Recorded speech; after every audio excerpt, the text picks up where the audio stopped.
fighting zombies, blank defaults, or Travis Scott dancing with LeBron.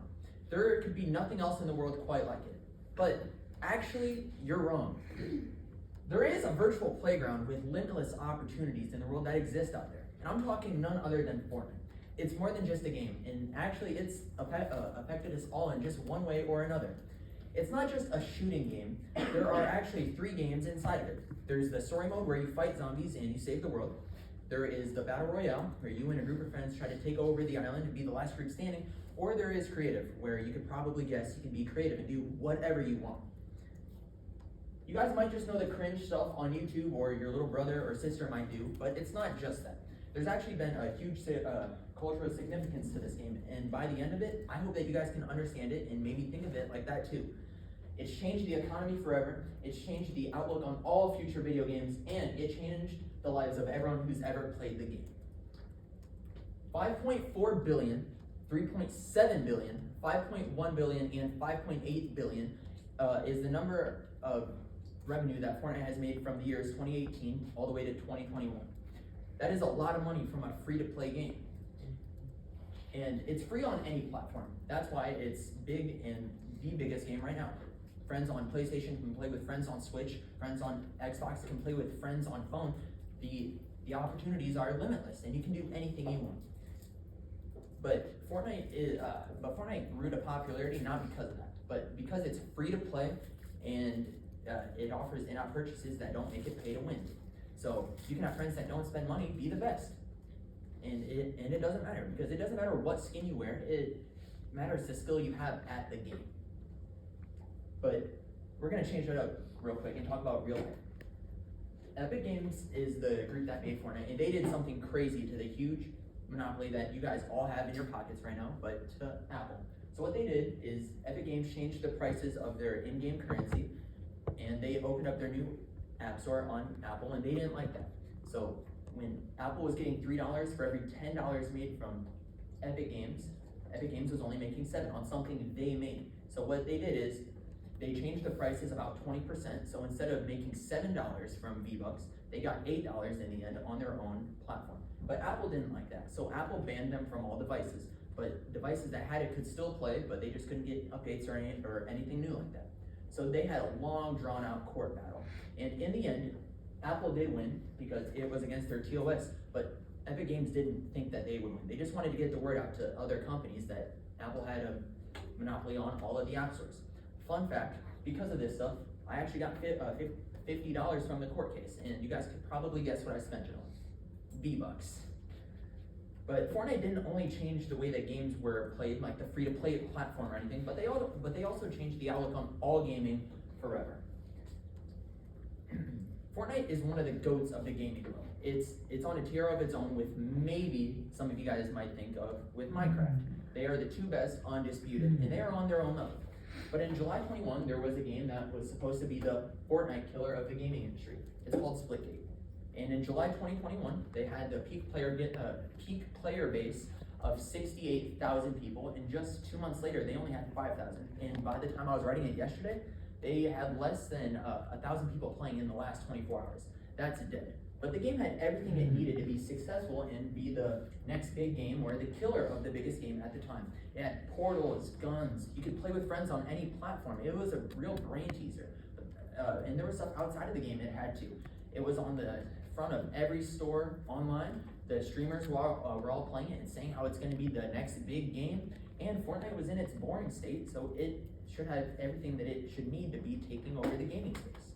But it lacked one thing, and that was the fun that it could convey, like the OG Fortnite or the OG Minecraft. It didn't have that, and that's why the game fell off so quickly. There's been an ongoing push in the past 4 or 5-ish years to be the next Fortnite killer or next Minecraft killer.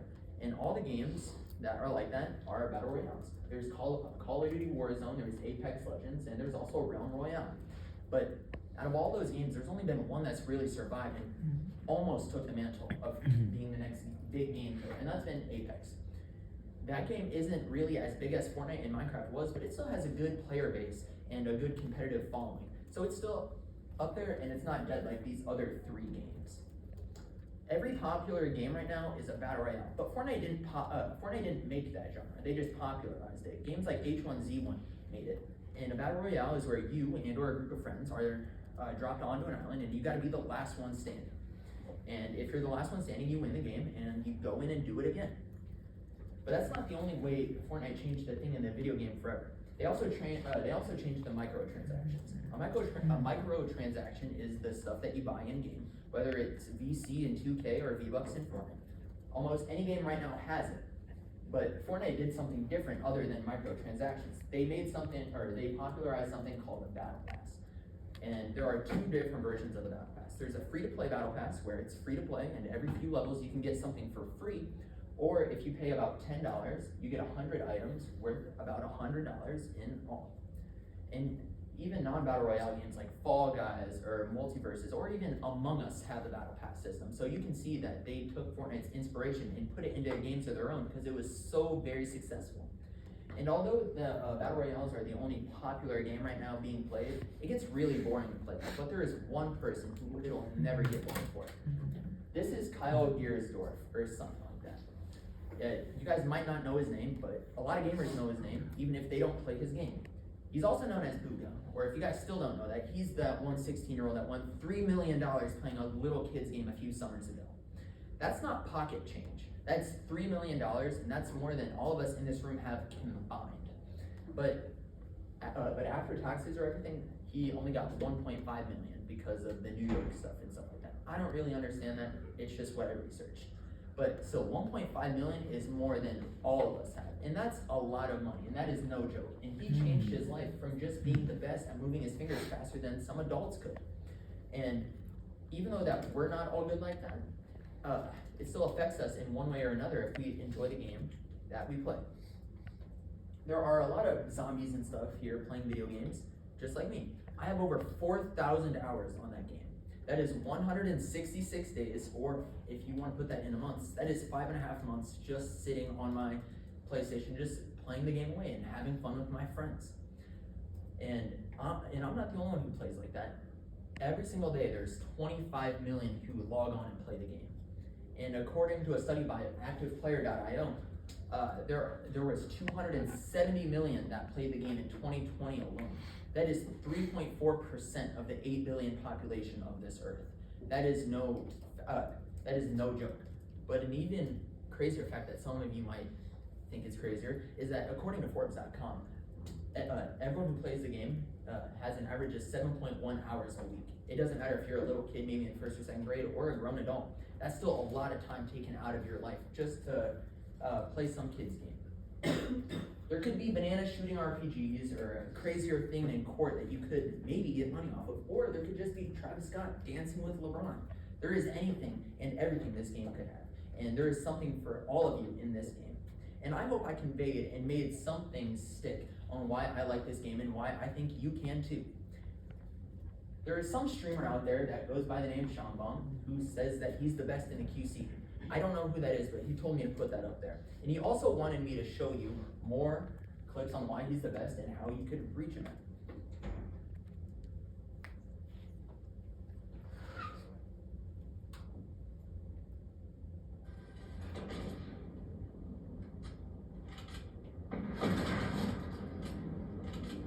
I don't know who did that. Probably the best in the QC. I know that I could never do that. But it's not those things that I want you guys to take away from the speech, even though those things are what makes the game fun. There is only one thing that I need you to remember. And although there may be cringy things online that show the game not playable or not fun for you guys, there is something in this franchise that you guys can enjoy too.